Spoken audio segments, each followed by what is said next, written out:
that view right there is something you would probably never want to see as a racer, but that's what Jeremy Seewer in the mxgp race of Argentina or Patagonia, whatever it is, saw. And you can see jumping off the coming off the jump, there's no handlebars underneath him.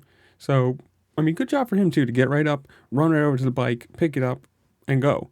But it's just one of those things you can watch right here.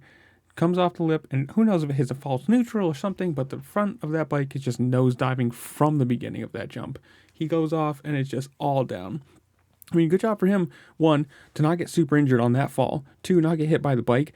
3, to have the, wherewithal or whatever of your brain to get up and just be like, okay, run to the bike, find it, pick it up, and go. And he did end up 7th overall for the day, for the 2 races, whatever you want to call it. So not a good day for him, but to 1, come out of that not injured, 2, to not just face plant and break a whole bunch of bones. Whatever. Good job for him. I'm glad he's okay.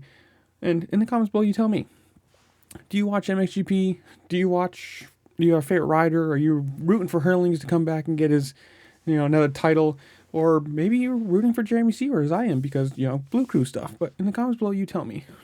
Whatever you want to say. Are you only in American motocross? Are you only into British, maybe, whatever?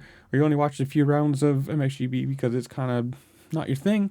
Whatever it is, make sure to comment down below. Make sure to like, share, subscribe, do all the fun things this platform allows you to do because it really helps me out playing the YouTube algorithm game.